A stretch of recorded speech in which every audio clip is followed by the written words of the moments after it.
15واں پارہ سورۃ الکہف اور آیت نمبر ہے 29۔ وَقُلِ الْحَقُّ مِن رَبِّكُمْ فَمَن شَاءَ فَلْيُؤْمِن وَمَن شَاءَ فَلْيَكْفُرْ إِنَّا أَعْتَدْنَا لِلظَّالِمِينَ نَارًا أَحَاطَ بِهِمْ سُرَادِقُهَا وَإِن يَسْتَغِيثُوا يُغَاثُوا بِمَاءٍ كَالْمُهْلِ يَشْفِي الْوُجُوهَ بِئْسَ الشَّرَابُ وَسَاءَتْ مُرْتَفَقًا۔ اور کہہ دیجئے کہ حق آپ کے رب کی طرف سے آ چکا ہے، پس جو چاہے پس وہ ایمان لے آئے اور جو چاہے وہ کفر اختیار کرے۔ بے شک ہم نے ظالموں کے لیے آگ تیار کر رکھی ہے جس کی کناتیں ان کو گھیرے میں لے لیں گی، اور اگر وہ فریاد کریں گے تو ان کی فریاد کا جواب ایسے پانی سے دیا جائے گا جو تیل کی تلچھٹ جیسا ہوگا اور چہروں کو بھون کر رکھ دے گا۔ کیسا بدترین پانی اور کیسی بری آرامگاہ ہے۔ اللہم لا تجعلنا منہم، اللہم اجرنا من النار۔ آیت نمبر ہے 30۔ ان الذین آمنوا، بے شک وہ لوگ جو ایمان لائے، وعملوا الصالحات اور نیک عمل کیے، انا لا نضیع اجر من احسن عملا، بے شک ہم ایسے لوگوں کے اجر کو ضائع نہیں کرتے جو اچھے اعمال کرتے ہیں۔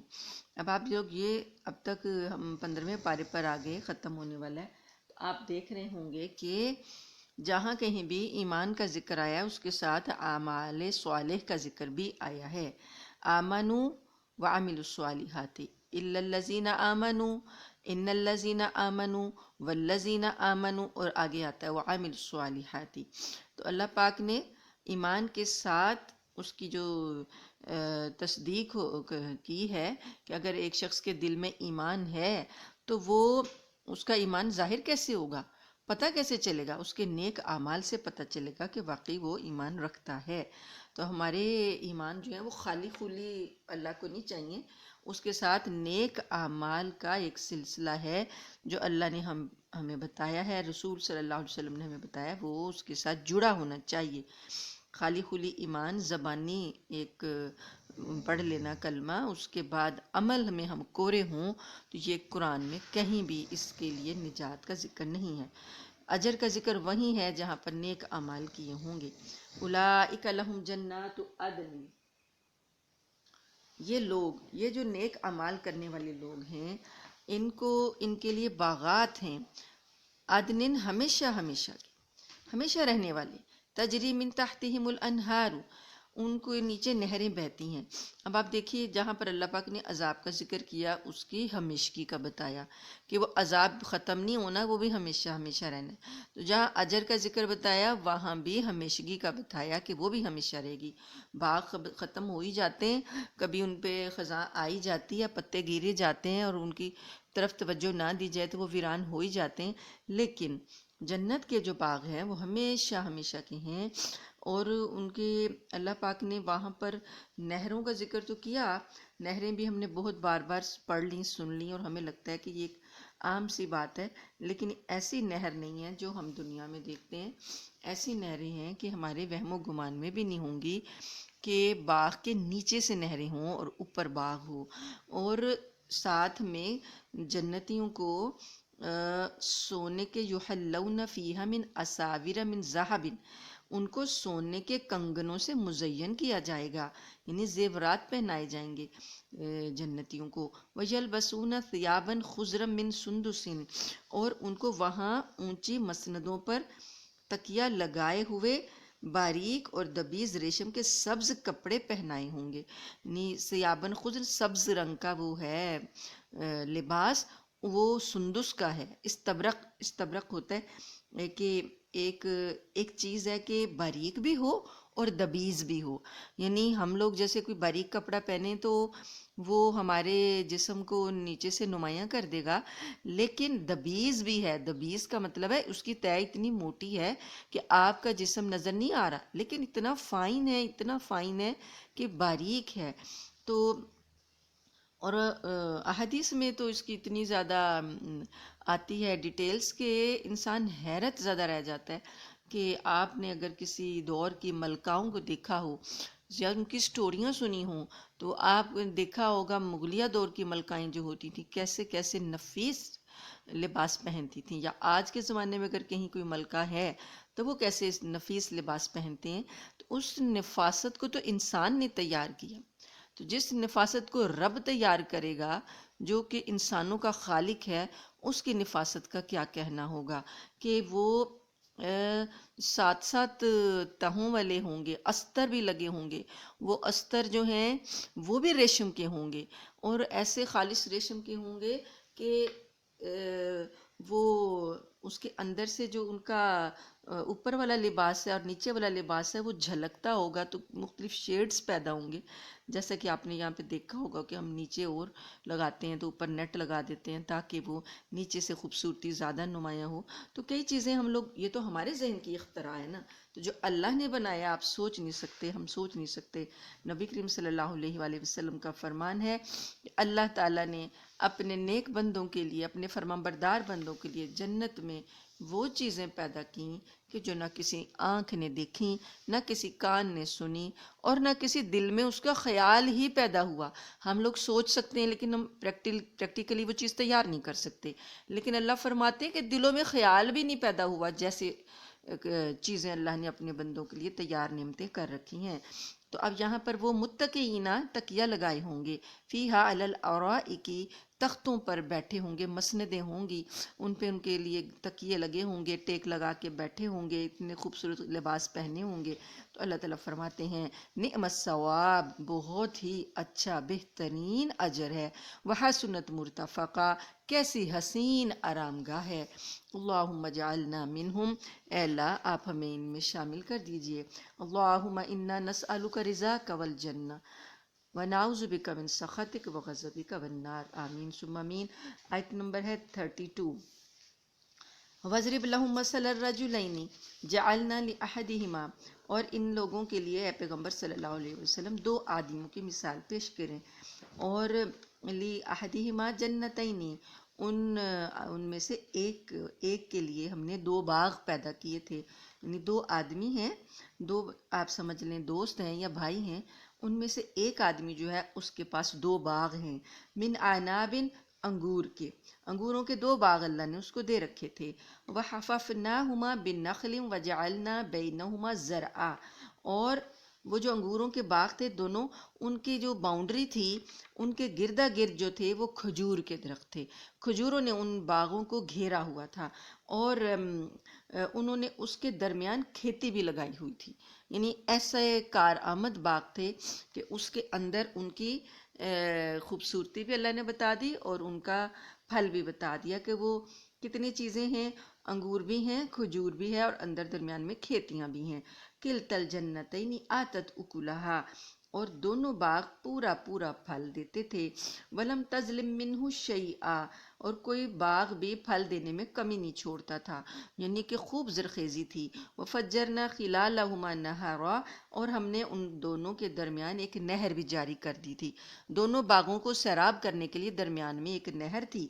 وکان لہ ثمر، اور جب اس شخص کو جس کے یہ باغ تھے اس کو خوب دولت حاصل ہوئی، خوب پھل حاصل ہوا، فقال لصاحبہ، تو وہ اپنے ساتھی سے باتیں کرتا ہوا کہہ رہا ہے، وَهُوَ يُحَاوِرُهُ، اس سے باتیں کر رہا ہے، کہنے لگا، انا اکثر منک مالا وَاعَزُّ نَفَرًا، وہ جو دوسرا ساتھی ہے اس کے پاس یہ دولت نہیں ہے.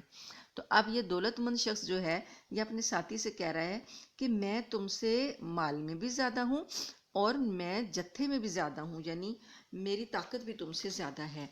تو ودخل جنتہ، یعنی کہ یہ باتیں کرتا کرتا وہ جنت اپنے باغ میں جا رہا ہے. تو کہا جاتا ہے کہ مفسرین نے کچھ روایتوں کی بنیاد پر کہا ہے کہ یہ بنی اسرائیل میں سے تھے اور انہیں اپنے باپ سے وراثت میں بڑی دولت ہاتھ آئی تھی. تو ایک نے کافر ہو کر اسی دولت سے دل لگا لیا اور دوسرے نے اپنی دولت کو اللہ تعالیٰ کے راستے میں خرچ کیا.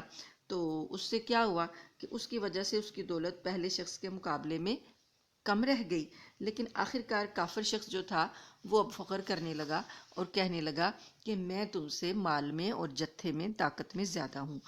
اب یہ بات کرتا ہوا جب وہ داخل ہوا جنت میں اپنے باغ میں، وَهُوَ ظَالِمٌ لِّنَفْسِهِ، تو وہ اپنی جان پر ظلم کر رہا تھا۔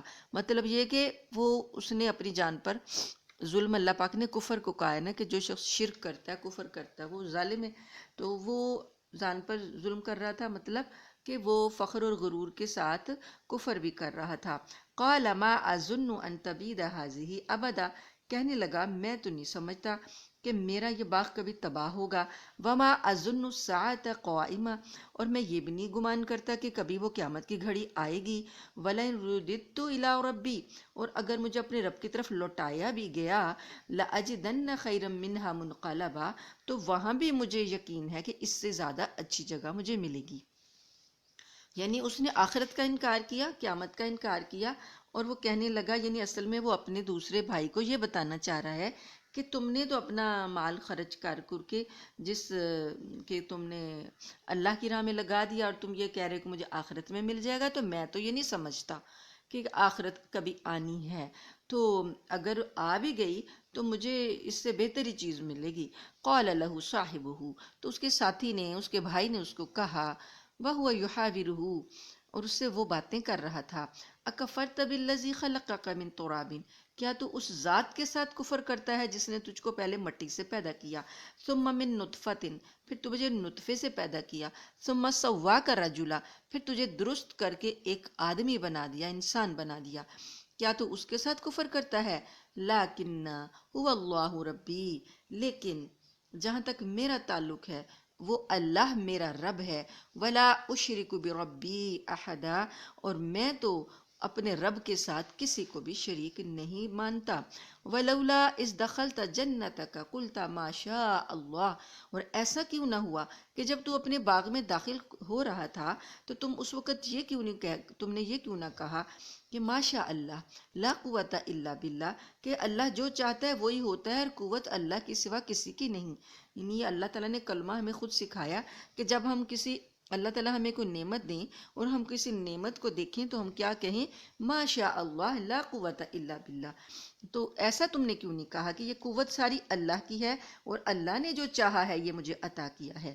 ان ترانی انا اقل منک، اگر تو یہ دیکھتا ہے کہ میں تجھ سے قلیل ہوں، کم ہوں، مالا و ولدا، مال میں بھی اور اولاد میں بھی میں تجھ سے کم تر ہوں، تو فَعَسَىٰ رَبِّي أَن يُؤْتِيَنِي خَيْرًا مِّن جَنَّتِكَ، امید ہے، ممکن ہے، مجھے تو اپنے رب کی ذات سے امید ہے کہ وہ مجھ کو تمہارے باغ سے زیادہ بہتر چیز عطا کر دے۔ وَيُرْسِلَ عَلَيْهَا حُسْبَانًا مِّنَ السَّمَاءِ، اور تمہارے باغ پر کوئی آسمان سے آفت بھیج دے، فَتُصْبِحَ صَعِيدًا زَلَقًا، جس سے وہ چکنے میدان میں تبدیل ہو کر رہ جائے۔ یعنی کہ تم نے جو کفر کیا ہے، مجھے تو یہ ڈر لگ رہا ہے کہ اللہ پاک کہیں تمہارے باغ میں آفت ہی نہ بھیج دے اور یہ سارا باغ تمہارا تباہ ہو جائے۔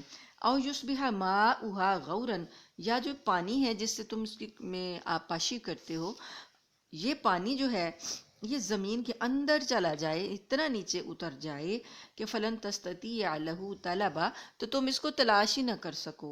واحیط بثمره فاصبح يقلب كفيه، پھر ہوا یہ کہ اس کی ساری دولت کو عذاب کے گھیرے میں آ گئی۔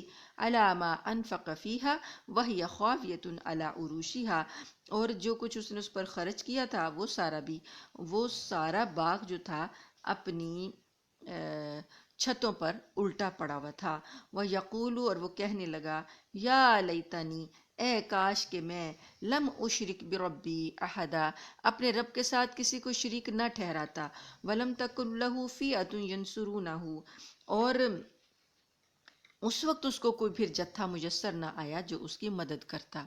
کہہ رہا تھا نا کہ میں جتھے میں بھی زیادہ ہوں طاقت میں، تو جب یہ باغ تباہ ہو گیا، اللہ نے تباہ کر دیا، وہ رات کو یہ دیکھ کر گیا اور صبح آیا تو صبح سارا باغ اوندا پڑا ہوا تھا، تو اس وقت اسے کوئی جتھا میسر نہ آیا اللہ کے سوا۔ وما کان منتصرا، اور کسی نے بھی وہ خود بھی اپنی مدد نہیں کر سکتا تھا اور کسی نے بھی اس کی مدد نہ کی۔ ہنالک الولایۃ للہ الحق، یہ ہے اللہ تعالیٰ کا اختیار اس موقع پر آدمی کو پتہ چلتا ہے کہ سارا اختیار اللہ کو حاصل ہے۔ ہوا خیر ثوابا و خیر عقبا، وہی ہے جو بہترین ثواب دینے والا ہے اور بہترین انجام دکھاتا ہے۔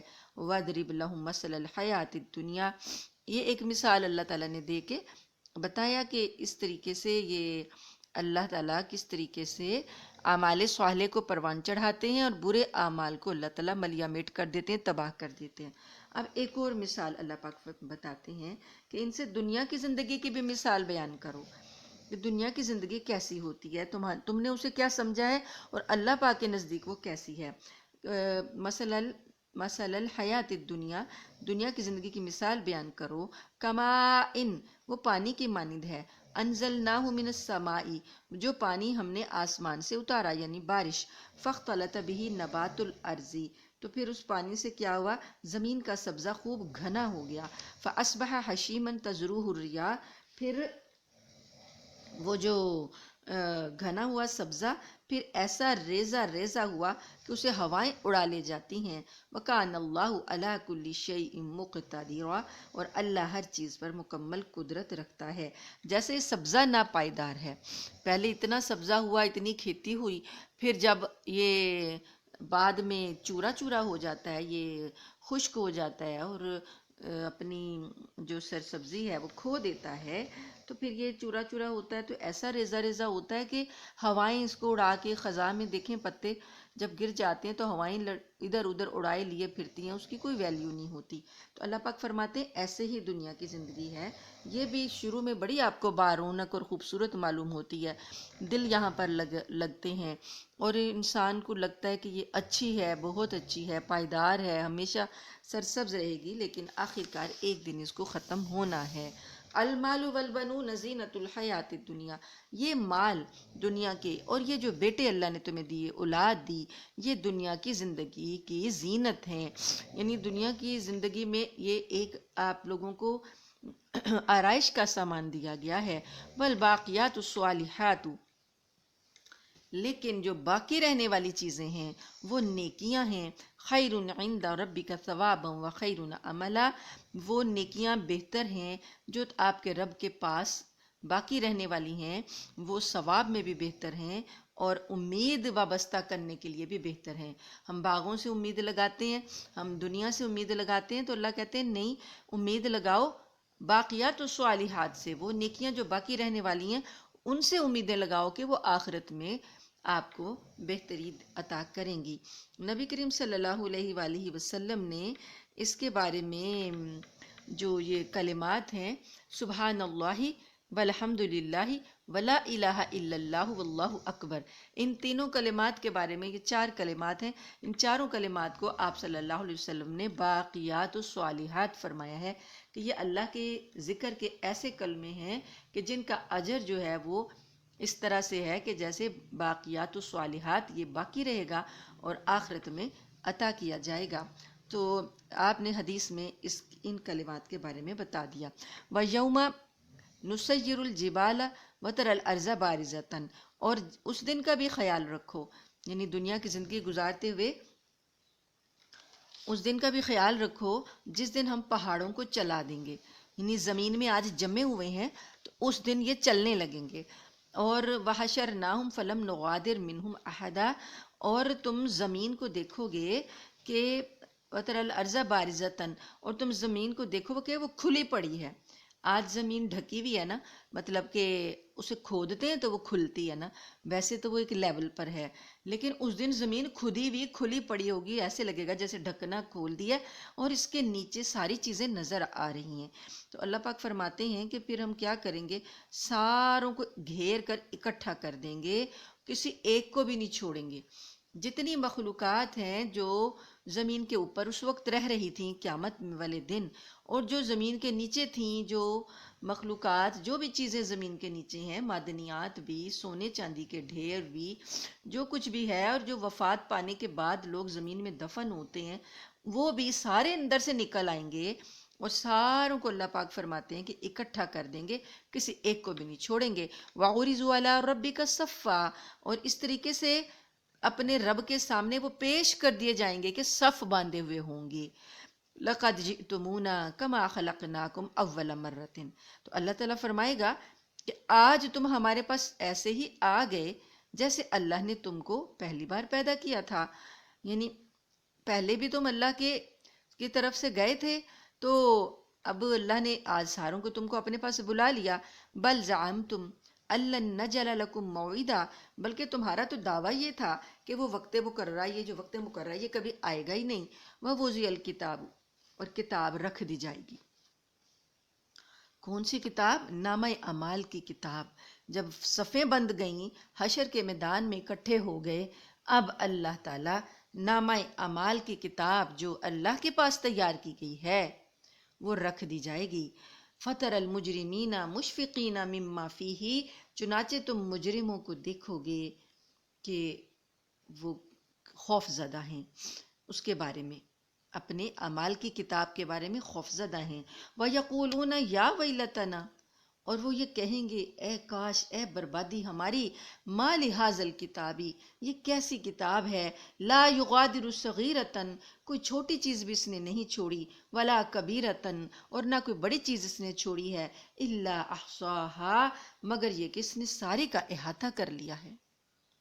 یعنی ہمارا چھوٹے سے چھوٹا عمل اور ہمارا بڑا سے بڑا عمل سارا ہی اس میں لکھا ہوا ہے، سارا ہی اس نے احاطہ کر لی، سارا ہی اس نے ہمیں گھیر کے رکھ دیا، ہمیں اس میں سارا ہی موجود ہے. وہ اپنی بربادی کو روئیں گے کہ یہ ہمیں کیسی کتاب تھما دی گئی. وَوَجَدُوا مَا عَمِلُوا حَاضِرًا، اور جو کچھ اپنا کیا دھرا ہوگا وہ سارا اس میں حاضر پائیں گے. وَلَمْ يَظْلِمُ رَبُّكَ أَحَدًا، اور تمہارے پروردگار نے کسی پر ظلم نہیں کیا. اللہ تعالیٰ فرمائیں گے یہ جو کچھ تمہیں نظر آ رہا ہے یہ تمہارا اپنا کیا دھرا ہے، تمہارے رب نے نہیں تمہارے اوپر ظلم کیا. وَإِذْ قُلْنَا لِلْمَلَائِكَةِ اسْجُدُوا لِآدَمَ فَسَجَدُوا إِلَّا إِبْلِيسَ. اب اللہ پاک فرماتے ہیں کہ سنو، دیکھو، وہ وقت یاد کرو کہ جب تمہارے رب نے فرشتوں سے کہا تھا کہ آدم کو سجدہ کرو، تو انہوں نے سجدہ کر دیا، سب فرشتوں نے سوائے ابلیس کے. کان من الجن، وہ جنوں میں سے تھا. ففسق عن امر ربی، اس نے اپنے رب کی نافرمانی کی. افتتخذونہ وذریتہ اولیاء من دونی، تو وہ نافرمان جن، نافرمان ابلیس، جو کہ تمہارے باپ آدم کو سجدہ نہ اس نے کیا اور رب کی بھی نافرمانی کی، تو تم اس کو اور اس کی اولاد کو اپنا دوست بناتے ہو مجھے چھوڑ کر. وَهُمْ لَكُمْ عَدُوٌّ، اور وہ تمہارے دشمن ہیں. شیطان اور اس کے ساتھی تو تمہارے دشمن ہیں، تم نے مجھے چھوڑا اور ان کو دوست بنا لیا. بئس للظالمین بدلا، بہت ہی برا بدلہ ہے ظالموں کا. یعنی یہ جو تمہیں دیے گئے اعمال، یہ ظالموں نے جو ظلم کیا تو پھر ان کا برا بدلہ ہی ملے گا. ما اشہدتہم خلق السماوات والارض، میں نے نہ تو آسمانوں اور زمین کی تخلیق کے وقت ان کو حاضر کیا تھا، یعنی جب میں نے آسمان زمین تخلیق کیے تو میں نے ان شیطانوں کو یا ان شریکوں کو یا ان دشمنوں کو، تمہارے جو تم نے شریک بنائے مجھے چھوڑ کر، میں نے انہیں حاضر نہیں کیا تھا، کہ یعنی کہ وہ میرے کوئی معاون نہیں تھے. ولا خلق انفسہم، اور نہ خود ان کو پیدا کرتے وقت میں نے ان کو حاضر کیا تھا. وما کنت متخذ المضلین عضدا، اور میں ایسا نہیں ہوں کہ گمراہ کرنے والوں کو دست و بازو بناؤں، مجھے کسی کی ضرورت نہیں ہے. وَيَوْمَ يَقُولُ نَادُوا شُرَكَائِيَ الَّذِينَ زَعَمْتُمْ، اور اس دن کا خیال کرو جس دن اللہ ان مشرکوں کو پکارے گا، کہے گا، اللہ تعالیٰ کہے گا نادو شرکائی الذین زعمتم، ذرا پکارو اپنے ان شریکوں کو جن کو تم اپنے دعوے میں، اپنے گمان میں، جن کو تم نے میرے ساتھ شریک ٹھہرا رکھا تھا. فدعوہم، تو پکارو ذرا ان کو. فلم، تو وہ پکاریں گے. فلم یستجیبوا لہم، تو انہیں کوئی جواب نہیں ملے گا. وجعلنا بینہم موبقا، اور ہم ان کے درمیان ایک مہلک آڑ حائل کر دیں گے، ان کے اور ان کے شریکوں کے درمیان ایک آڑ آ جائے گی. ورا المجرمون النار، اور تم مجرموں کو دیکھو گے کہ اور مجرم لوگ آگ کو دیکھیں گے. فظنوا، پس وہ سمجھ جائیں گے، انہم مواقعوہا، کہ وہ اس میں گرنے ہی والے ہیں، کہ اس آگ میں ان کو گرنا ہی ہے. ولم یجدو انہا مصرفا، اور اس سے بچ کر نکلنے کا کوئی راستہ نہیں ہے، وَلَقَدْ صَرَّفْنَا فِي هَذَا الْقُرْآنِ، اور ہم نے اس قرآن میں لوگوں کے لیے من کل مثل، ہر قسم کی مثال پھیر پھیر کر بیان کر دی ہے، یعنی ہر قسم کے مضامین ہم نے پھیر پھیر کر بیان کر دیے ہیں۔ وَكَانَ الْإِنسَانُ أَكْثَرَ شَيْءٍ جَدَلًا، اور انسان ہے کہ جھگڑا کرنے میں سب سے بڑھ گیا، ہر چیز سے بڑھ گیا۔ ہم تو مثالیں بیان کر رہے ہیں اس کی ہدایت کے لیے تاکہ وہ بات کو سمجھ جائے، اور وہ ہم سے جھگڑا کرنے میں سب سے آگے نکل گیا۔ وَمَا مَنَعَ النَّاسَ، اور کس چیز نے منع کیا لوگوں کو، ان یؤمنوا، یہ کہ وہ ایمان لائیں، اذ جاءہم الہدیٰ، جب کہ ان کے پاس ہدایت آ گئی، وَيَسْتَغْفِرُوا رَبَّهُمْ، اور یہ کہ ان کے وہ بخشش مانگتے اپنے رب سے۔ کس چیز نے منع کیا ان کو کہ ہدایت بھی آ گئی تو ایمان لے آئیں اور بخشش مانگی اپنے رب سے، الا، سوائے اس بات کے، ان تأتیہم سنت الاولین، یہ کہ ان کے پاس پچھلی قومیں جو ہیں، پہلے لوگ جو ہیں، ان کی واقعات، ان کی مثالیں ان کے پاس نہ آ جائیں، او یاتیہم عذاب قبولا، یا عذاب ان کے بالکل سامنے آ کر کھڑا نہ ہو جائے۔ یعنی لوگوں کے پاس جب ہدایت آ جائے تو پھر نہ مانے وہ، تو اللہ تعالیٰ کے لیے عذاب کو دینا اور پہلے لوگوں کا جو حشر ہوا ان کے ساتھ کرنا کوئی مشکل بات نہیں، یہ اللہ کا قانون ہے۔ جو نہیں مانے گا اللہ تعالیٰ اس کو تباہ کر دیں گے۔ اب یہاں پر آپ دیکھیے کہ یہ جو آیت 54 میں اللہ تعالیٰ کہتے ہیں نا کہ انسان تو جھگڑے میں اتنا ہی بڑھ جاتا ہے، تو آپ یہ دیکھیے کہ ہم لوگوں کا آج کا بھی یہی رویہ ہے۔ ہم اپنے آپ کو مسلمان تو کہتے ہیں، لیکن مسلمانی ہماری ذرا نا اور طرح کی ہو گئی ہے، جو کہ ہمارے خیال کے مطابق ہونی چاہیے۔ ہم یہ سمجھتے ہیں کہ مسلمان ایسا ہونا چاہیے، حالانکہ اللہ تعالیٰ نے بتایا کہ مسلمان کیسا ہونا چاہیے۔ اللہ کو مسلمانی وہ چاہیے جو اللہ نے بتائی ہے۔ ہمارے اپنے خیالی گھوڑے، ہمارے اپنے گمان، ہماری اپنی پسند ناپسند، یہ ہماری مسلمانی کے اوپر تھوپ دی جائے تو وہ مسلمانی اللہ کو قبول نہیں۔ مسلمانی وہ اللہ کو قبول ہے جو اللہ اور اس کے رسول کے فرمان کے مطابق ہو۔ بحث و مباحثہ کرنا ہم لوگوں کی عادت ہو چکی ہے، اور ہم لوگ نا ایسا سمجھتے ہیں کہ ہم پڑھ لکھ گئے ہیں تو ہم لاجک سے بات کریں گے، ہمارے پاس لاجک ہونی چاہیے اس بات کی۔ اللہ اور رسول پر ایمان جو ہے وہ بغیر لاجک کے ہے۔ امام رازی رحمۃ اللہ علیہ جنہوں نے تفسیر رازی لکھی، وہ ان کے اتنے بڑے عالم ہیں کہ ان کے پاس بہت سی لاجکس تھیں اپنی بات کو ثابت کرنے کے لیے، لیکن اللہ کا پر جو ایمان ہے، رسول پر جو ایمان ہے، وہ بغیر لاجک کے چاہیے، وہ والا ایمان جو صحابہ نے اختیار کیا تھا۔ جب نبی کریم صلی اللہ علیہ وآلہ وسلم نے ایمان پیش کیا تھا صحابہ کے سامنے، تو صحابہ نے کبھی کوئی سوال نہیں کیا تھا۔ وہ آمنا و صدقنا، ایمان لاتے تھے اور تصدیق کرتے تھے، کبھی کوئی سوال نہیں کیا تھا۔ حضرت ابوبکر صدیق جیسا ایمان دیکھیں کہ جب معراج کے بات نبی کریم صلی اللہ علیہ وسلم نے لوگوں کو بتائی تو لوگوں نے، مشرکین نے مذاق بھی اڑایا اور انکار کر دیا کہ یہ عقل نہیں مانتی، یہ ہو نہیں سکتا۔ تو حضرت ابوبکر صدیق نے سب سے پہلے کہا کہ میں اس پر ایمان رکھتا ہوں، اگر آپ نے فرمایا تو میں اس پر ایمان رکھتا ہوں کہ آپ ہمیشہ سچ بات بتا رہے ہیں اور اللہ نے ہمیں سچی باتیں بتائی ہیں۔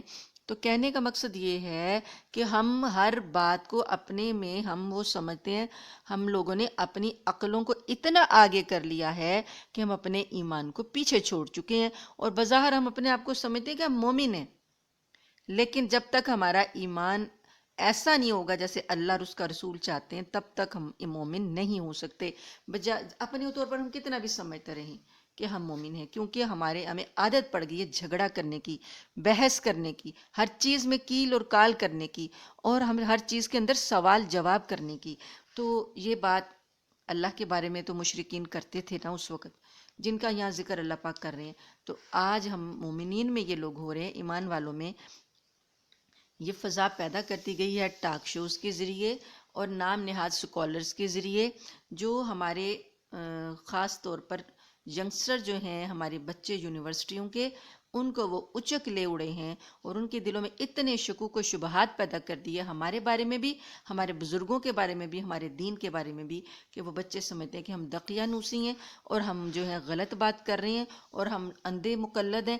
یہ چیزیں ہمیں بتا بتا کے تو قرآن یہ کہہ رہا ہے کہ قرآن نے تو ہر چیز کی مثال بیان کی ہے. اب تم لوگ جھگڑالو ہو، جھگڑے اختیار کرتے ہو، تو سنت کو دیکھو. نبی کریم صلی اللہ علیہ وسلم کی سنت کے بارے میں جو آیات، جو احادیث ہیں، اس کا وہی مقام ہے جو قرآن کا مقام ہے. وہ وحی غیر مطلوع ہے، ایسی وحی جس کی تلاوت نہیں کی جاتی. نبی کریم صلی اللہ علیہ وسلم کی جو احادیث ہیں، جو وہ آپ صلی اللہ علیہ وسلم نے خود سے نہیں بتا دیں. قرآن کہتا ہے وَمَا يَنْطِقُ عَنِ الْهَوَىٰ، وہ اپنی خواہش سے نہیں بولتے. ان ہوا الا وحی یوحیٰ، وہ تو وہی ہوتی ہے جو اللہ کی طرف سے کی جاتی ہے. نبی کریم صلی اللہ علیہ وسلم کی زبان سے نکلا ہوا ایک لفظ بھی ان کی اپنی مرضی کا، اپنی خواہش کا نہیں ہے. تو وہ حدیث جو ہے وہ بالکل اللہ کے حکم کے مطابق ہے. بس اب یہ بات ہے احادیث جو ہیں جن کے بارے میں ہمیں کہا جاتا ہے کہ یہ بعد میں مرتب کی گئیں، بعد میں لکھی گئیں، تو یہ وہ نہیں ہیں، قابل اعتماد نہیں ہیں. تو علماء نے اس سلسلے میں، محدثین نے اتنا کام کیا، اسماء الرجال کی کتابیں لکھی ہیں اور احادیث کو چھانٹ کر غلط اور صحیح، ضعیف اور مضبوط، ان ساروں کو الگ کر دیا کہ آگے والوں کو کوئی مشکل نہ رہے. اس وجہ سے اللہ تعالیٰ نے جن جن چیزوں سے قرآن پاک میں بتایا ان پر ہمارا ایسا ایمان ہونا چاہیے جیسے صحابہ کا ایمان تھا. وَمَا نُرْسِلُ الْمُرْسَلِينَ إِلَّا مُبَشِّرِينَ وَمُنذِرِينَ، اور ہم پیغمبروں کو صرف اس لیے بھیجتے ہیں کہ وہ مومنوں کو خوشخبری دے دیں اور کافروں کو عذاب سے ڈرا دیں. وَيُجَادِلُ الَّذِينَ كَفَرُوا بِالْبَاطِلِ، اور جو کافر لوگ ہیں وہ جھگڑا کرتے ہیں باطل کا سہارا لے کر. لِيُدْحِضُوا بِهِ الْحَقَّ، تاکہ وہ حق کے ذریعے، تاکہ اس کے ذریعے وہ لوگوں کو حق سے ڈگمگا دیں. اب دیکھیں نا، آپ لوگ کسی بات میں کسی سے بات کر رہے ہوں تو اگر ایک شخص ہے آپ کی بات کو قبول کر رہا ہے، لیکن ایک دوسرا شخص آتا ہے وہ اندر آ کے سوال جواب جھگڑا کھڑا کرتا ہے، تو جس کا دل مائل ہو رہا ہوتا ہے نا وہ بھی بگڑ جاتا ہے، وہ بھی متنفر ہو جاتا ہے، وہ بھی سمجھتا ہے کہ ہاں ہاں یہ بات ایسی ہے، تبھی تو لوگ اس میں شک کر رہے ہیں. تو یہ مشرکین کا وتیرہ تھا. ہم نے سیرت کی کلاس میں یہ بات بڑی تفصیل سے پڑھی ہے کہ مشرکین نے ہتھ کنڈے جو بنائے تھے کہ ایمان والوں کو بھی ڈگمگانا ہے اور جو ایمان نہیں لا رہے ان کو بھی پھسلانا ہے کہ وہ کہیں ایمان کی طرف راغب نہ ہو جائیں. یہ کام پھر مکہ میں تو مشرکین نے کیا، تو مدینہ میں یہ منافقین اور یہود نے کیا. تو وہ اب وہاں پر کھلے عام وہ کام نہیں ہو رہا، لیکن ہمارے اندر سے ہی لوگ اٹھا کے یہ کام کیا جا رہا ہے اور ہمیں احساس بھی نہیں ہو رہا کہ ہمارے ایمان پر کتنا ڈاکہ ڈالا جا چکا ہے. تو اللہ پاک فرماتے ہیں کہ یہ لوگ جو ہیں جھگڑا کرنے والے جو لوگ ہیں، باطل کے ساتھ، باطل کے ذریعے جھگڑا کر کے حق سے ڈگمگا دیتے ہیں. وَاتَّخَذُوا آیاتی، اور انہوں نے میری آیتوں کو، جو انہیں تنبیہ کی گئی تھی، وَمَا أُنذِرُوا هُزُوًا، اس کو مذاق بنا رکھا ہے، مذاق بنا لیا. وَمَنْ أَظْلَمُ مِمَّنْ ذُكِّرَ بِآيَاتِ رَبِّهِ، اور اس سے بڑھ کر، اس شخص سے بڑھ کر کون ظالم ہوگا جس نے، جو اپنے رب کی آیتوں کو، جو کہ اس کو نصیحت کی گئی ہے، فَأَعْرَضَ عَنْهَا، منہ موڑ لے. جب اس کو نصیحت کی گئی تو وہ اس سے منہ موڑ لے. وَنَسِيَ مَا قَدَّمَتْ يَدَاهُ، اور اپنے ہاتھوں کے جو کرتوت ہیں، جو اس نے آگے اعمال گندے بھیج دیے، ان کو وہ بھول جائے. اِنَّا جَعَلْنَا عَلَىٰ قُلُوبِهِمْ أَكِنَّةً، بے شک ہم ان لوگوں کے کرتوتوں کی وجہ سے ان کے دلوں پر غلاف چڑھا دیتے ہیں. ان یفقہوہ وفی آذانہم وقرا، اور ان کے کانوں میں ڈانٹ لگا دیتے ہیں کہ یہ بات کو نہیں سمجھتے. وَإِن تَدْعُوهُمْ إِلَى الْهُدَىٰ، اور اگر آپ ان کو ہدایت کی طرف دعوت دیں، فَلَن يَهْتَدُوا إِذًا أَبَدًا، تو پھر یہ کبھی بھی اب اس معاملے کے بعد اب یہ کبھی ہدایت پر نہیں آئیں گے. وَرَبُّكَ الْغَفُورُ ذُو الرَّحْمَةِ، اور تمہارا رب تو بہت بخشنے والا، رحمت والا ہے. لَوْ يُؤَاخِذُهُم بِمَا كَسَبُوا، اگر جو انہوں نے کمایا تھا اس کی وجہ سے وہ ان کو پکڑ لیتا، پکڑ میں لے لیتا، لَعَجَّلَ لَهُمُ الْعَذَابَ، تو جلد ہی ان کو عذاب دے دیتا. بل لَهُم مَوْعِدٌ، بلکہ اللہ نے ان کے لیے ایک وقت مقرر کر رکھا ہے. لَن يَجِدُوا مِن دُونِهِ مَوْئِلًا، جس سے بچنے کے لیے انہیں کوئی پناہ گاہ نہیں ملے گی.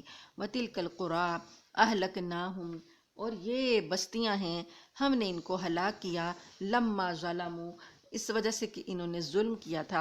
وَجَعَلْنَا لِمَهْلِكِهِمْ مَوْعِدًا، اور ہم نے ان کی ہلاکت کا ایک وقت مقرر کر رکھا تھا۔ وَإِذْ قَالَ مُوسَىٰ، اب یہاں پر یہ ایک اور واقعہ، نیا واقعہ شروع ہو رہا ہے حضرت موسیٰ علیہ السلام کا۔ یہ جسے خضر علیہ السلام سے ملاقات ہے موسیٰ علیہ السلام کی، تو نبی کریم صلی اللہ علیہ وآلہ وسلم نے اس واقعے کی تفصیل میں ایک طویل حدیث بیان فرمائی ہے جو صحیح بخاری میں کئی سندوں سے منقول ہے۔ اس حدیث کا خلاصہ یہ ہے کہ ایک مرتبہ حضرت موسیٰ علیہ السلام سے کسی نے سوال کیا کہ اس وقت روئے زمین پر سب سے بڑا عالم کون ہے؟ چونکہ ہر پیغمبر اپنے وقت میں دین کا سب سے بڑا عالم ہوتا ہے، کیونکہ وہ براہ راست اللہ سے جڑا ہوتا ہے اور اللہ سے بات براہ راست بندوں کو پہنچا رہا ہوتا ہے، اللہ کے احکامات۔ تو اپنے وقت کا سب سے بڑا دین کا عالم پیغمبر ہی ہوتا ہے۔ تو حضرت موسیٰ علیہ السلام نے جواب میں یہی فرما دیا کہ میں ہی سب سے بڑا عالم ہوں۔ تو اللہ تعالیٰ کو یہ بات پسند نہیں آئی، اور حضرت موسیٰ علیہ السلام کو اللہ پاک نے یہ ہدایت کی کہ آپ کا اس کا صحیح جواب یہ تھا کہ اللہ تعالیٰ ہی بہتر جانتے ہیں کہ سب سے بڑا عالم کون ہے، یہ آپ کو جواب دینا چاہیے تھا۔ نیز اللہ تعالیٰ نے یہ چاہا کہ حضرت موسیٰ علیہ السلام کے علم میں کچھ ایسی باتیں آ جائیں جو پہلے ان کی واقفیت کے دائرے میں نہیں تھیں، تو اب ان کو پتہ چلے واقعی کہ اللہ میرے علاوہ اور بھی بہت زیادہ علم ہے جو اللہ نے اور لوگوں کو دے رکھا ہے۔ تو اللہ پاک نے حضرت موسیٰ علیہ السلام کو پھر حکم دیا کہ وہ حضرت خضر علیہ السلام کے پاس جائیں، اور ان کو بتایا کہ وہ کہاں ملیں گے۔ تو بتایا گیا کہ 2 دریاؤں کا جو سنگم ہے، ایسے علاقے میں جاننے کو کہا گیا کہ جہاں 2 دریا آپس میں ملتے ہوں وہاں تک آپ سفر کریں، تو وہاں پر آپ کو ایک میرا بندہ ملے گا، تو اس سے ملاقات کریں۔ اور ساتھ میں اللہ تعالیٰ نے ایک نشانی بتائی کہ آپ اپنے ساتھ ایک مچھلی لے جائیں، تو ایسا ہوگا کہ ایک موقع ایسا آئے گا کہ وہ مچھلی آپ سے گم ہو جائے گی، تو جس جگہ وہ گم ہو جائے وہیں پر آپ کو خضر علیہ السلام مل جائیں گے۔ چنانچہ حضرت موسیٰ علیہ السلام نے اپنے ایک نوجوان شاگرد حضرت یوشع علیہ السلام کو ساتھ لیا۔ یہ حضرت یوشع جو ہیں یہ حضرت موسیٰ علیہ السلام کی وفات کے بعد بنی اسرائیل کے نبی ہوئے، تو ان کو لیا ساتھ اور سفر پر روانہ ہوئے۔ آگے وہ واقعہ آ رہا ہے تو اس میں ساتھ ساتھ آپ کو پتہ چلتا جائے گا۔ اللہ تعالیٰ فرماتے ہیں آیت نمبر 60، وَإِذْ قَالَ مُوسَىٰ لِفَتَاهُ لَا أَبْرَحُ حَتَّىٰ أَبْلُغَ مَجْمَعَ الْبَحْرَيْنِ أَوْ أَمْضِيَ حُقُبًا۔ حضرت موسیٰ علیہ السلام نے اپنے نوجوان شاگرد سے کہا کہ میں اس وقت تک اپنا سفر جاری رکھوں گا یہاں تک کہ میں 2 سمندروں کے سنگم پر، مجمع مطلب جمع ہونے کی جگہ، جہاں 2 سمندر جمع ہوتے ہیں ملتے ہیں وہاں تک نہ پہنچ جاؤں، او امضی یا حقبہ، اور جب تک وہ مجھے نہیں یہ جگہ ملتی میں برسوں چلتا رہوں گا۔ فلما بلغ مجمع بینہما، پھر جب وہاں پر وہ پہنچ گئے 2 دریاؤں کے سنگم پر، جہاں 2 دریا ملتے ہیں وہاں پہنچ گئے، تو بینہما نسیا حوتہما، تو اپنی مچھلی کو بھول گئے، اس جگہ پر مچھلی بھول گئے۔ فاتخذ سبیلہ فی البحر سربا، تو پھر وہ مچھلی جو تھی اس نے کیا کیا کہ سمندر میں اپنا راستہ بنا لیا سرنگ کی طرح۔ تو فلما جاوزا قال لفتاہ، پھر جب وہ دونوں آگے نکل گئے نا اس جگہ سے، تو انہوں نے اپنے شاگرد سے کہا آتنا غداءنا، ہمارا ناشتہ لاؤ، لقد لقینا من سفرنا ھذا نصبا، ہمیں تو اس سفر سے تھکان ہو گئی۔ مطلب یہ ہوا تھا کہ جب وہاں پہنچے تھے تو جہاں 2 دریا مل رہے تھے وہاں جب پہنچے تھے تو وہاں ایک چٹان پر پہنچ کر کچھ دیر کے لیے سو گئے تھے، تو وہ جو مچھلی ان کی زنبیل میں تھی جو انہوں نے ساتھ لی ہوئی تھی، تو وہ زندہ تو نہیں تھی نا، اسے تو کھانے کے لیے ساتھ لے کر گئے تھے کہ راستے میں کسی جگہ پر اسے بھون کر کھائیں گے، تو وہ وہاں سے اس میں سے کھسکی، ان کے تھیلے میں سے نکلی اور دریا میں جا گری، اور جس جگہ گری وہاں پانی میں ایک سرنگ سی بن گئی۔ یہ چیز جو تھی مچھلی کا گرنا اور سرنگ سی بن کے غائب ہو جانا، یہ چیز جو تھی حضرت یوشع علیہ السلام نے دیکھ لی تھی، کیونکہ وہ جاگ رہے تھے اور موسیٰ علیہ السلام جو تھے وہ آرام فرما رہے تھے۔ تو اس وقت جب انہوں نے یہ عجیب واقعہ دیکھا تو وہ پیغمبر سے بات کرنا چاہتے تھے، لیکن چونکہ پیغمبر سو رہے تھے، حضرت موسیٰ علیہ السلام سوئے ہوئے تھے، تو اس لیے انہوں نے ان کو جگانا مناسب نہیں سمجھا۔ بعد میں جب حضرت موسیٰ علیہ السلام جاگے اور انہوں نے آگے سفر اپنا کر لیا، کیونکہ ابھی انہیں پہچان نہیں ہوئی تھی نا ہم نے کہاں تک جانا ہے، تو یہ معجزہ ہی دیکھنا تھا، تو یہیں پر ہی پتہ چلنا تھا کہ اسی جگہ حضرت خضر کو ملنا ہے۔ تو اب جب آگے چل پڑے تو یوشع علیہ السلام بھول گئے یہ ذکر کرنا، موسیٰ علیہ السلام سے اس واقعے کا ذکر کرنا بھول گئے۔ تو اب جب آگے جا کر حضرت موسیٰ علیہ السلام نے ان سے اپنا ناشتہ مانگا، تو انہیں یاد آیا کہ جو مچھلی ناشتے میں لینی تھی اس کے ساتھ تو یہ ہوا۔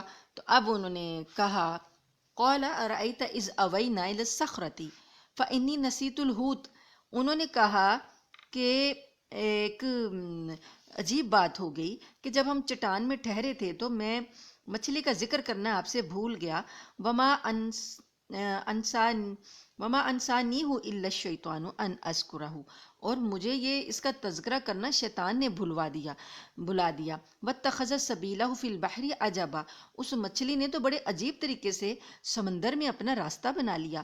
قال ذالک ما کنا نبغی، موسیٰ علیہ السلام نے کہا کہ ہاں یہی تو ہم چاہتے تھے، اسی جگہ پر تو ہمیں جانا تھا۔ فارتد علی آثارہما قصصا، پھر وہ پلٹے واپس اپنے قدموں کے نشانات دیکھتے ہوئے واپس اسی جگہ پر آئے۔ فوجد عبدا من عبادنا آتیناہ رحمتا من عندنا، پھر وہاں پر انہوں نے ہمارے بندوں میں سے ایک بندہ پایا، ہم نے اس کو رحمت دی تھی اپنی طرف سے، اپنے پاس سے۔ وعلمناہ من لدنا علما، اور ہم نے اپنی طرف سے ان کو ایک علم، خصوصی علم اپنی طرف سے سکھایا تھا۔ تو وہ حضرت خضر علیہ السلام تھے جن کا اللہ نے ذکر کیا، ان کو علم لدنی دیا گیا۔ یہ من لدن علما، اس کے لیے جو علم کا ایک علم ہے تشریعی اور ایک علم ہے تکوینی۔ تو اللہ تعالیٰ کے کائنات میں دو قسم کے اسباب اور علوم جو ہیں جاری ہیں۔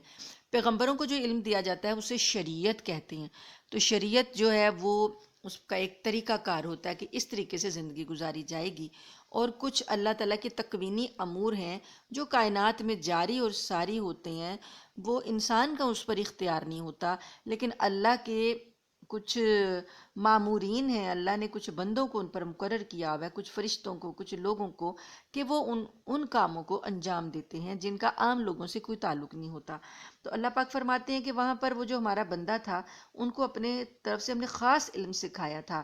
قال لہ موسیٰ، موسیٰ علیہ السلام ان سے ملے، اور موسیٰ علیہ السلام کو اللہ نے کہا تھا کہ تم ان سے کے ساتھ کچھ وقت گزارو اور ان سے علم حاصل کرو۔ تو اب انہوں نے موسیٰ نے ان سے کہا هل اتبعک علی ان تعلمنی مما علمت رشدا، کہ کیا میں آپ کی پیروی کر سکتا ہوں، آپ کے ساتھ رہ سکتا ہوں، اس غرض سے کہ جو اللہ نے آپ کو علم سکھایا ہے اس کا کچھ حصہ آپ مجھے بھی سکھا دیں۔ قال، انہوں نے کہا انک لن تستطیع معی صبرا، کہ مجھے یقین ہے کہ آپ میرے ساتھ رہنے پر صبر نہیں کر سکیں گے۔ وکیف تصبر، اور آپ کیسے صبر کر سکیں گے، علی ما لم تحط بہ خبرا، کہ جن باتوں کی حقیقت سے آپ پوری طرح واقف ہی نہیں ہیں تو آپ ان پر کیسے صبر کر سکیں گے۔ قال، موسیٰ علیہ السلام نے کہا ستجدنی انشاء اللہ صابرا، ان قریب انشاءاللہ آپ مجھے صبر کرنے والا پائیں گے۔ ولا عاصی لک امرا، اور میں آپ کے کسی کام کی نافرمانی نہیں کروں گا۔ قال، خضر علیہ السلام نے کہا فَإِنِ اتَّبَعْتَنِی، اگر آپ میری پیروی کرتے ہیں یا میرے ساتھ چلتے ہیں تو آپ شرط رکھی، بتایا کہ کیا کرنا ہوگا، فَلَا تَسْأَلْنِی عَنْ شَيْءٍ حَتَّى أُحْدِثَ لَكَ مِنْهُ ذِکْرًا، تو آپ نے مجھ سے کوئی سوال نہیں کرنا کسی چیز کے بارے میں یہاں تک کہ میں خود ہی آپ سے اس کا ذکر کروں۔ فَانْطَلَقَا، پھر وہ دونوں چلے، اس بات کو مان لیا حضرت موسیٰ علیہ السلام نے کہ ٹھیک ہے میں خاموش رہوں گا اور آپ خود ہی ذکر کریں گے تو ٹھیک ہے، ورنہ میں آپ کے کسی معاملے میں سوال نہیں کروں گا۔ فَانْطَلَقَا، پس وہ دونوں چلے، یعنی موسیٰ علیہ السلام اور خضر علیہ السلام، حَتَّى إِذَا رَكِبَ فِي السَّفِينَةِ خَلَقَهَا، یہاں تک کہ وہ ایک کشتی میں سوار ہوئے، چونکہ وہ دریا تھا جہاں یہ چل رہے تھے، تو دریا کو پار کرنا تھا، تو کشتی میں سوار ہوئے، تو سوار ہوتے ہی انہوں نے کیا کیا، حضرت خضر علیہ السلام نے، ان صاحب نے کیا کیا، کشتی میں سوراخ کر ڈالا، کشتی کو پھاڑ ڈالا، مطلب اس میں ایک سوراخ کر دیا۔ قال، موسیٰ علیہ السلام کیسے خاموش رہ سکتے تھے؟ وہ اللہ کے نبی تھے، وہ غلط بات کو کیسے برداشت کر سکتے تھے؟ وہ کہنے لگے، اخرقتھا لتغرق اہلھا، کیا آپ نے اس کشتی کو اس لیے پھاڑ ڈالا کہ اس کے میں سوار جو لوگ ہیں انہیں غرق کر ڈالیں، انہیں ڈبو دیں؟ لقد جئت شیئا امرا، آپ نے تو بڑا خوفناک کام کیا۔ قال، خضر علیہ السلام نے کہا، الم اقل انک لن تستطیع معی صبرا، کیا میں نے آپ سے نہیں کہا تھا کہ آپ میرے ساتھ رہنے میں صبر نہیں کر سکیں گے؟ اب موسیٰ علیہ السلام کو یاد آیا، مجھے تو چپ رہنا تھا، خاموش رہنا تھا، سوال نہیں کرنا تھا، تو کہنے لگے، لا تو آخذنی بما نسیتو، میری گرفت نہ کیجئے اس وجہ سے کہ مجھ سے بھول ہو گئی، ولا ترہقنی من امری عسرا، اور میرے کام کو زیادہ مشکل نہ بنائیے، یعنی کہ یہ شرط اتنی مشکل ہے کہ میں چپ نہیں رہ سکا، تو میں آپ کے ساتھ کچھ وقت گزارنا چاہتا ہوں، پھر تو یہ کام بڑا مشکل ہو جائے گا، تو آپ میرا مواخذہ نہ کریں کیونکہ میں بھول گیا تھا۔ فانطلقا، پھر آگے چلے، دونوں آگے چلے، یہ تثنیہ کا صیغہ آ رہا ہے کہ وہ دونوں آگے چلے، حتیٰ اذا لقیا غلاما، پھر یہاں تک کہ ان کو ایک لڑکا ملا، فقتلہ، اس کو قتل کر ڈالا، یعنی خضر علیہ السلام نے اس بچے کو مار ڈالا۔ قال، موسیٰ علیہ السلام پھر بولے، کہنے لگے، اقتلت نفسا زکیۃ بغیر نفس، کیا آپ نے ایک پاکیزہ جان کو ہلاک کر ڈالا بغیر کسی جان کے؟ یعنی اس نے کوئی کسی اور کی جان تو نہیں لی تھی نا کہ اس کو اس کے بدلے میں قتل کرنا تھا۔ لقد جئت شیئا نکرا، یہ تو آپ نے بہت ہی برا کام کیا۔ قال الم اقل لک انک لن تستطیع معی صبرا، پھر وہ دوبارہ وہ بولے، کیا میں نے آپ سے نہیں کہا تھا کہ آپ میرے ساتھ صبر ہرگز نہیں کر سکیں گے؟ قال، موسیٰ نے کہا، ان سألتک عن شیء بعدها فلا تصاحبنی، کہ دو غلطیاں ہو گئی ہیں، تو اب اگر میں دوبارہ آپ سے کوئی سوال کروں تو پھر فلا تصاحبنی، تو آپ مجھے اپنے ساتھ نہ رکھیے گا۔ قد بلغت من لدنی عذرا، کیونکہ اب تو آپ میری طرف سے عذر کی حد کو پہنچ گئے، یعنی کہ اب تو آپ کے پاس عذر آ گیا۔ فانطلقا، پھر وہ دونوں چلے، حتی اذا اتیا اہل قریۃ استطعما اہلہا، یہاں تک کہ وہ ایک بستی میں اترے، وہاں پہنچے تو وہاں کے جو تھے باشندے جو تھے، ان کو اب ظاہر ہے مسافر ہیں، ان کو بھوک لگی ہے، تو پہلے زمانے میں یہ طریقہ ہوتا تھا کہ جس بستی میں جب بھی کوئی مسافر آتا تھا، چونکہ چھوٹی بستیاں ہوتی تھیں، باہر سے آنے والے پہچانے جاتے تھے کہ یہ مسافر ہیں، تو مسافر آتا تھا تو بستی والوں کے لیے لازم ہوتا تھا کہ وہ ان کی مہمان نوازی کریں، انہیں کھانا پانی دیں۔ تو اب یہ کیا کیا، بستی میں پہنچے، فَأَبَوْا أَن يُزَيِّفُوهُمَا، تو ان بستی والوں نے انکار کر دیا کہ ان کی مہمانی کریں، انہوں نے ان کی مہمان نوازی کرنے سے انکار کر دیا۔ فَوَجَدَ فِيهَا جِدَارًا يُرِيدُ أَن يَنقَضَّ فَأَقَامَهُ، اب یہاں پر جب اتنا برا سلوک کیا بستی والوں نے کہ ان کی مہمان نوازی سے انکار کر دیا، تو بات بنتی تھی کہ یہاں سے چلتے واپس، تو ہوا یہ کہ وہاں پر انہوں نے دیکھا کہ فوجد فیہا جدارن، ایک دیوار دیکھی، دیوار پائی، یرید ان ینقض، وہ گرنے ہی والی تھی، فاقامہ، تو خضر علیہ السلام نے اس کو سیدھا کر کے، کھڑا کر کے، مرمت کر کے سیدھا کر دیا۔ قال، اب موسیٰ علیہ السلام نے کہا، لو شئت لاتخذت علیہ اجرا، اگر آپ چاہتے تو اس کام کے بدلے میں کوئی مزدوری لے لیتے تاکہ ہم کچھ خرید کے کھا لیتے کچھ نہ کچھ۔ قال ھذا فراق بینی و بینک، خضر علیہ السلام کسی بات کا جواب نہیں دے رہے، بس ان کی شرط ان کو یاد دلاتے جاتے ہیں، کہتے ہیں کہ اب میری اور تمہارے درمیان جدائی کا وقت آ گیا، یعنی آپ پھر بول پڑے ہیں، تو اب میں اور آپ اکٹھے نہیں رہ سکتے، اب ہمیں جدا ہونا ہے۔ سأنبئک بتأویل ما لم تستطع علیہ صبرا، اب میں تمہیں وہ باتیں بتاؤں گا، تعویل بتاؤں گا، یہ جو میں نے کام کیے ان کے پیچھے کیا حکمت تھی، کیا مصلحت تھی، اب وہ میں تمہیں بتاؤں گا کہ جس پر تم خاموش نہیں رہ سکے، صبر نہیں کر سکے۔ اما السفینہ، تو سنو کہ اما السفینہ، تو جو کشتی تھی جس میں سوراخ کیا تھا، فکانت لمساکین یعملون فی البحر، دو مسکینوں کی تھی، وہ سمندر میں کام کرتے تھے، یعنی کشتی چلا کے اپنی رزق روزی کماتے تھے۔ فَأَرَدْتُ أَنْ أَعِيبَهَا، میں نے یہ ارادہ کیا کہ اس کشتی میں عیب ڈال دوں، نقص پیدا کر دوں۔ وَكَانَ وَرَاءَهُمْ مَلِكٌ يَأْخُذُ كُلَّ سَفِينَةٍ غَصْبًا، کیونکہ کشتی کے پار، دریا کے پار ایک بادشاہ تھا جو کہ ہر ایک کی کشتی کو غصب کر لیتا تھا، چھین لیتا تھا۔ جو درست اور صحیح سلامت کشتی ہوتی تھی اس کو چھین لیتا تھا، جو کشتی میں عیب ہوتا تھا، نقص ہوتا تھا، خراب ہوتی تھی، اس کو چھوڑ دیتا تھا۔ اس لیے میں نے اس میں نقص ڈالا تاکہ بادشاہ یہ کشتی نہ چھین لے، یہ مسکین ہیں، غریب ہیں، ان کا اور کوئی روزی کا سہارا نہیں ہے، تو یہ اس کشتی سے جو روزی کماتے ہیں وہ ذریعہ نہ چھن جائے۔ اس وجہ سے میں نے کشتی میں عیب ڈالا کہ آگے بادشاہ اس کو چھین نہ لے۔ وَأَمَّا الْغُلَامُ، اور رہا وہ لڑکا، فَكَانَ أَبَوَاهُ مُؤْمِنَيْنِ، تو اس کے جو والدین تھے وہ مومن تھے، یعنی اللہ کو ماننے والے تھے۔ فَخَشِينَا أَن يُرْهِقَهُمَا، ہمیں اس بات کا اندیشہ تھا کہ یہ لڑکا يُرْهِقَهُمَا طُغْيَانًا وَكُفْرًا، ان دونوں کو سرکشی اور کفر میں نہ پھنسا دے، کہ یہ لڑکا جب بڑا ہوگا تو وہ ایسے کام کرے گا سرکشی کے اور کفر کے کہ جو مومن والدین ہیں نا ان کو بھی پھنسا دے گا۔ فَأَرَدْنَا أَن يُبْدِلَهُمَا رَبُّهُمَا، تو ارادہ کیا ان دونوں کے بارے میں، یعنی والدین کے بارے میں ارادہ کیا ان کے رب نے، خیرم منہ، کہ اس کو اس سے زیادہ بہتر، زکوٰۃ و اقرب الرحمہ، زیادہ بہتر اولاد دی جائے جو کہ نیکی میں اور رحمت میں بہت زیادہ بہتر ہو، پاکیزگی میں۔ تو اس لڑکے کو اگر لیا تو اس کے بدلے میں اب اللہ تعالیٰ انہیں ایک اور اولاد دینے والا ہے جو اس سے بہت بہتر ہوگی۔ یہ وَأَمَّا الْجِدَارُ، دو باتیں ہوگی۔ تیسری بات جو دیوار والی ہے تو اس کو میں نے جو مرمت کیا بغیر کسی معاوضے کے، بغیر کسی مزدوری کے جو مرمت کیا، تو اس کا قصہ یہ ہے، فَكَانَ لِغُلَامَيْنِ یتیمین فی المدینہ، وہ دو یتیم بچوں کی تھی، شہر میں دو یتیم بچے تھے، ان کی وہ دیوار تھی۔ وَكَانَ تَحْتَهُ كَنْزٌ لَهُمَا، اور اس کے نیچے ان دونوں کا خزانہ تھا، یعنی وہ والدین ان بچوں کے مر گئے تھے، وہ اپنے بچوں کے لیے ایک خزانہ دفن کر گئے تھے جو دیوار کے نیچے دفن کیا ہوا تھا۔ تو ابھی وہ بچے چھوٹے ہیں، تو جب یہ دیوار اگر گر جاتی تو لوگوں کو خزانہ نظر آ جاتا تو لوگ تو لے اڑتے اس کو۔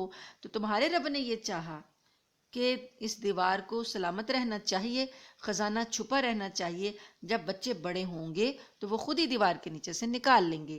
تو اللہ پاک نے کہ یہ مشیت تھی، اس وجہ سے ان کا خزانہ جو تھا چھپانا تھا، اس وجہ سے میں نے دیوار کو مرمت کر دیا بغیر کسی معاوضے کے۔ وَكَانَ أَبُوهُمَا صَالِحًا، اور والدین جو تھے وہ نیک تھے، ان کی نیکی کا صلہ ان کی اولاد کو ملنا تھا۔ اب ہم کہتے ہیں نا کہ بچے بات نہیں مانتے، تو اس کے لیے اب ہم کیا کریں؟ تو اللہ پاک نے یہاں پر ایک طریقہ بتا دیا کہ والدین نیکی کرتے رہیں۔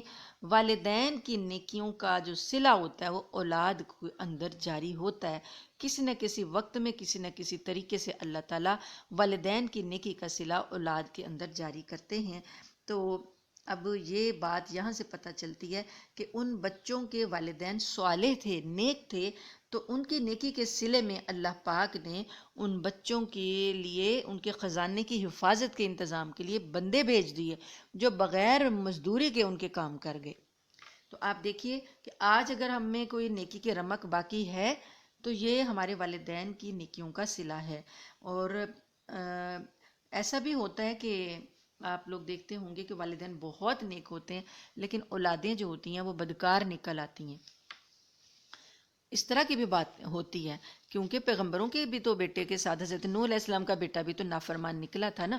تو اب جیسے حضرت یعقوب علیہ السلام کے بیٹے تھے وہ بھی تو نافرمانیاں کر رہے تھے نا حضرت یوسف علیہ السلام کے بارے میں۔ تو ایسا ہوتا ہے، لیکن عموماً زیادہ تر جو نیکی ہے وہ اللہ تعالیٰ اس کو ضائع نہیں کرتے، اولاد میں اس کا فیض جاری کرتے ہیں، لیکن ایکسیپشنل کیس بھی ہوتے ہیں، تو نیکی کرتے ہی رہنا چاہیے۔ آج آپ جو بھی نیکی کریں گے کل کو آپ کے بچوں کے کام آئے گی۔ فَأَرَادَ رَبُّكَ أَن يَبْلُغَ أَشُدَّهُمَا وَيَسْتَخْرِجَا كَنزَهُمَا، تو جب یہ والدین نیک تھے تو تمہارے رب نے یہ ارادہ کیا کہ جب یہ بچے بڑے ہو جائیں گے تو وہ خود ہی اپنا خزانہ نکال لیں گے۔ رحمتم من ربک، یہ آپ کے رب کی طرف سے رحمت ہے۔ وما فعلتہ ان امری، اب انہوں نے بتا دیا کہ یہ کچھ کام میں نے اپنی مرضی سے نہیں کیے۔ ذالک تعویل ما لم تستطع علیہ صبرا، یہ وہ تعویل ہے، مطلب یہ کہ جو بھی میں نے کام کیا اللہ کی مشیت سے کیا، تو یہ وہ حکمت ہے، مصلحت ہے جو کہ جس پر آپ صبر نہیں کر سکے تھے۔ اب یہاں پر یہ بات ہے کہ بعض باتیں ایسی ہوتی ہیں جو ہماری سمجھ میں نہیں آتی اور ہم سمجھتے ہیں کہ ہمارے ساتھ زیادتی ہو گئی یا ہمارا نقصان کیوں ہوا، ایسا نہیں ہونا چاہیے تھا، تو اللہ کو پتہ ہوتا ہے کہ اس کے پیچھے کیا مصلحت ہے۔ ہم بعض اوقات ہم اتنی محنت کرتے ہیں لیکن ہمیں اس کا صلہ نہیں ملتا۔ بعض اوقات بچے اتنی زیادہ محنت کرتے ہیں کوئی ٹارگٹ اچیو کرنے کے لیے لیکن نہیں اچیو کر پاتے، تو مثلاً کسی یونیورسٹی میں داخلے کے لیے بڑی محنت کرتے ہیں لیکن نہیں ملتا، کوئی سبب نہیں بنتا، تو اس میں بھی پھر کوئی اللہ کی مصلحت ہوتی ہے، تو اس بات پر اللہ کی رضا میں راضی رہتے ہوئے انسان جو ہے اگر یہ سوچ لے کہ اگر یہ چیز مجھے میری محنت کے باوجود بھی نہیں ملی تو یہ مجھے ملنے والی نہیں تھی، ضرور اس کے پیچھے کوئی راز ہوگا، کوئی مصلحت ہوگی اللہ کی، تو وہ اللہ کی رضا پر پھر وہ راضی ہو جاتا ہے۔ اب یہاں پر ایک سوال یہ بھی پیدا ہوتا ہے کہ یہ جو تکوینی امور ہیں تو یہ اللہ تعالیٰ جن کو کنٹرول کر رہا ہے، تو یہ ساری باتیں جو ہیں یہ اللہ کے علم میں ہوتی ہیں، براہ راست تو اللہ تعالیٰ کی حکمت ہوتی ہے، کس شخص کو کتنے عرصے زندہ رہنا ہے، اس کی موت کب واقع ہوگی، کتنا صحت مند ہوگا، کتنا بیمار ہوگا، کون سا روزگار ہوگا، یہ سارے معاملات کا تعلق براہ راست اللہ تعالیٰ سے ہے، لیکن ان کو طے کرنے کے لیے اللہ پاک نے اسباب کائنات میں بنائے ہیں۔ اللہ کے کچھ کارندے مقرر ہیں جو یہ نظام کو چلاتے ہیں اور وہ سبب بنتے ہیں ان کاموں کا۔ تو یہ علم جو ہے اتنا علم ہے کائنات میں کہ ہم اس کا احاطہ نہیں کر سکتے۔ اللہ پاک کا جو علم ہے وہ اتنا وسیع ہے کہ اللہ پاک نے ابھی یہ صرف 3 باتیں بتائیں، حضرت موسیٰ علیہ السلام کو بتایا کہ دیکھو تمہیں شریعت کا سارا علم ہے لیکن باقی علوم جو ہیں وہ میرے پاس ہیں اور میں نے کیسے مقرر کیے ہیں یہ تم بھی نہیں جانتے۔ تو یہاں سے اللہ کے علم کا اندازہ لگا لیں۔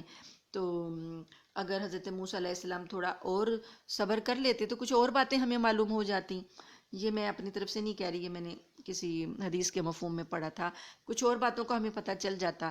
بہرحال اللہ پاک نے ہمیں یہ 3 ہی بتائیں۔